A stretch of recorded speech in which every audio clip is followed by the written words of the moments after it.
Hi friends, today we are going to study strength of material subject in which mechanical properties of material chapter, objective question and answers. So let's start. A thin mild steel wire is loaded uniformly, increasing load till the wire breaks. The change of length takes place as uniformly throughout. First increases and then decreases, uniformly increases and then rapidly increases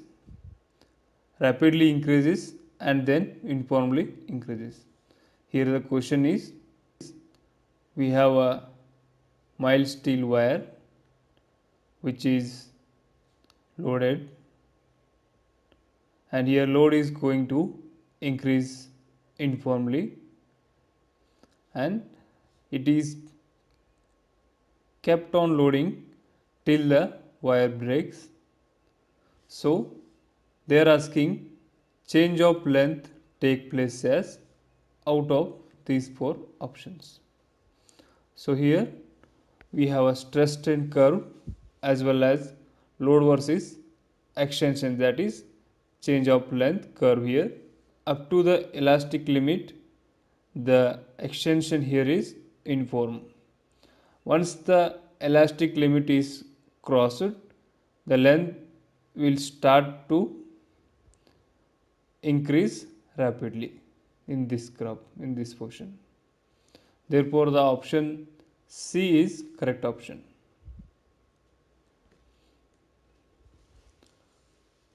The property of a material by virtue of which it can be beaten or rolled into thin plates is called as malleability, ductility, plasticity and elasticity.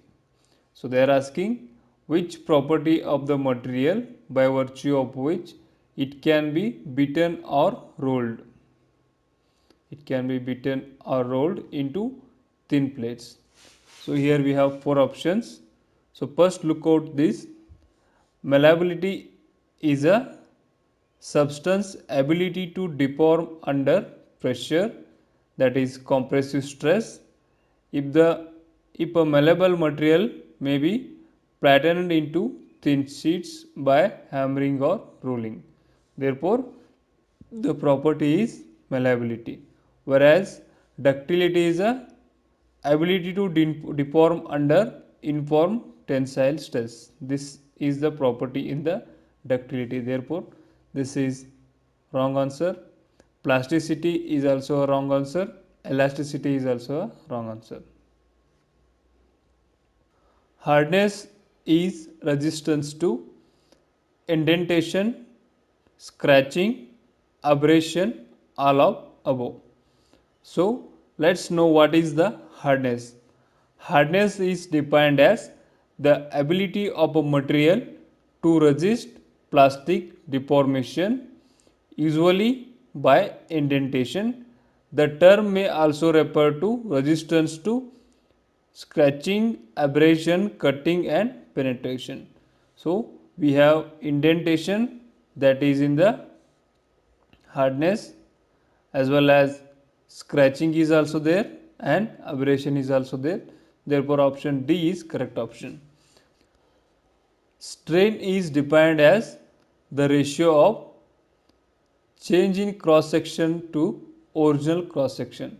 So they are telling that change in cross section delta CS by original cross section, and then they are telling change in length delta L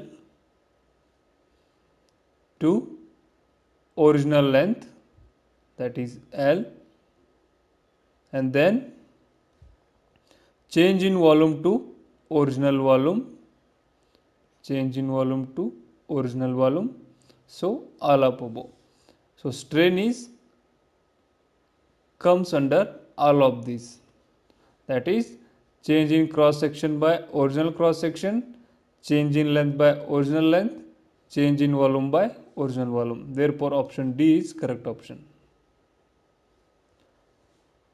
A material capable absorbing large amount of energy before fracture is known as shock proof, toughness, fatigue energy and plasticity. Material capable to absorbing large amount of energy before fracture is known as toughness of the material. Select the correct sequence for a mild steel under tensile stress. Elastic limit, proportional limit, yielding and failure. So they have given some options here: 3 1 3 2 1, 2 1 3 4, 2 3 4 1, 4 3 2 1. If we see the stress strain curve, we can answer this very easily. The very first comes is proportional limit.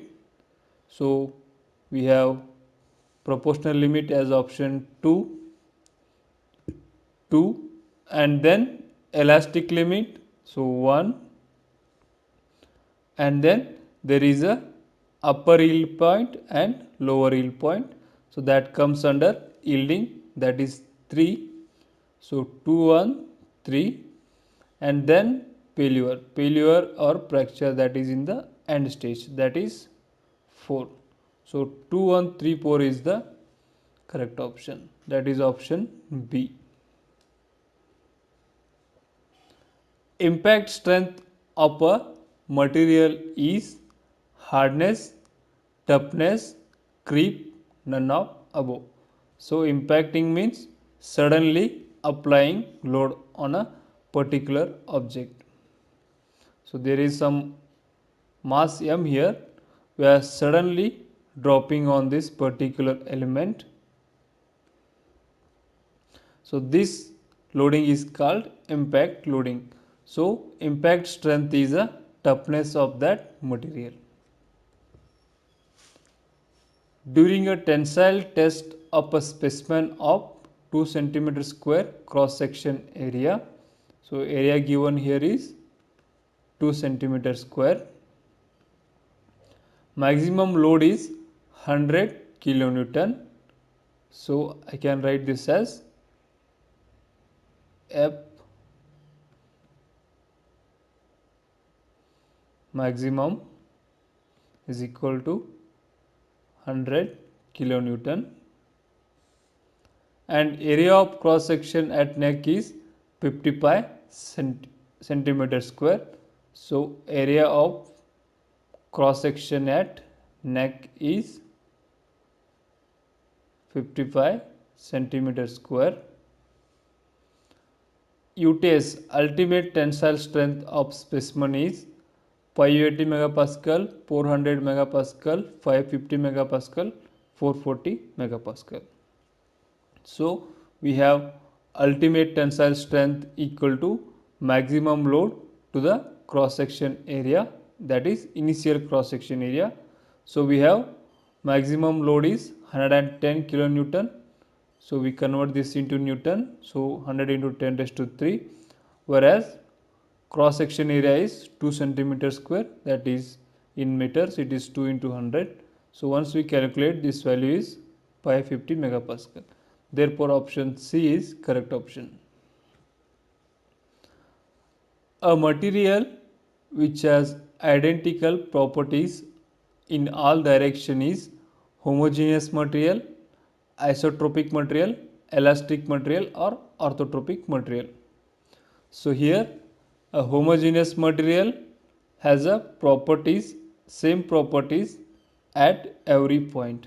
That means each point of the material which has same property is called as homogeneous material, whereas isotropic property, in which material has same property in all the direction. So that is the question asked here, identical properties in all the directions. So therefore answer is isotropic property, whereas orthotropic material have properties that differ along their mutual or orthogonal axis. they are subset of anisotropic materials because their properties change when measured from different directions. That means orthotropic material properties change from different directions.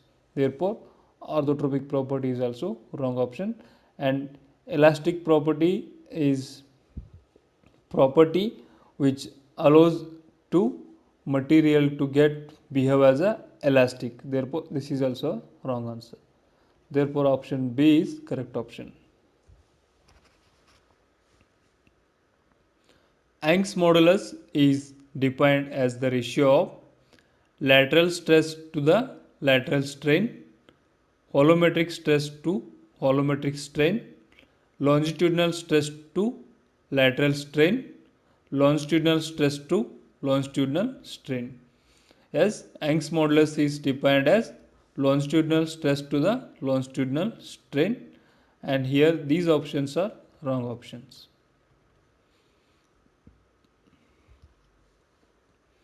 The energy absorbed in a body when it is strained within the elastic limit is known as strain energy, resilience, proof and modulus of resilience. So, answer is resilience, because resilience is the ability of material to absorb energy when deformed elastically and release this energy when load is removed. That means it absorbs energy when deformed elastically. Resilience of a material is fatigue, creep, shock loading, resonant condition. So here fatigue is the weakening of a material caused by repeatedly applied loads. In fatigue, what happens? We are applying loads repeatedly. That means after a very small interval of time, we are applying one more load. After a little interval of time, we are applying one more load. So in the fatigue, we are applying loads repeatedly. Whereas in creep, it is a tendency of a solid material to move slowly or deform permanently under the influence of mechanical stresses. It is a tendency of a solid material. So, fatigue is also wrong, creep is also wrong. In shock loading, it is a sudden acceleration caused. Shock loading is, because we know shock system means that a sudden, so it is comes under impact, drop, kick, earthquake or explosion. Therefore, resilience is coming under shock loading.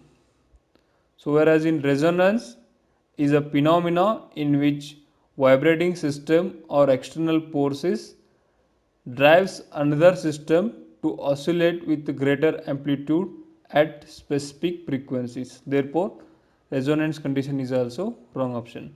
So if we see again, resilience is the ability of a material to absorb energy when it is deformed elastically and release that energy upon unloading. So it is absorbing energy when it is deformed elastically and it is releasing that energy upon unloading, that is shock loading. Therefore option C is correct option. Brittle material fail by shearing along the plane inclined at, there is a dash here, to the longitudinal axis 35 to 45 degree, 50 to 60 degree, 10 to 12 degree, none of above. So here you can see brittle material are the materials that do not have plastic deformation. Brittle materials, you can see here, brittle materials have only elastic deformation. There is no plastic deformation. Their stress strength curves have little or no deformation. Once they reach their maximum tensile strength, they fail. Yeah, once they reach their maximum tensile strength, so they will fail without signals of their being close to fail. Therefore, in brittle material, the plane is inclined at 50 to 60 degrees. Match the list 1. These are the material in the list with its Young's modulus. List 2 has the Young's modulus. The answer is 2431. That means brass has Young's modulus of 96 to 110 gigapascal, whereas steel has a Young's modulus of 190 to 210 gigapascal, and aluminium has a Young's modulus of 70 to 79 gigapascal, and cast iron has a Young's modulus of 83 to 170 gigapascal. If you have any questions or comments, text in the comment box, and don't forget to subscribe, because subscription is free and also you get the notification of upcoming videos. And please like and share. Thank you.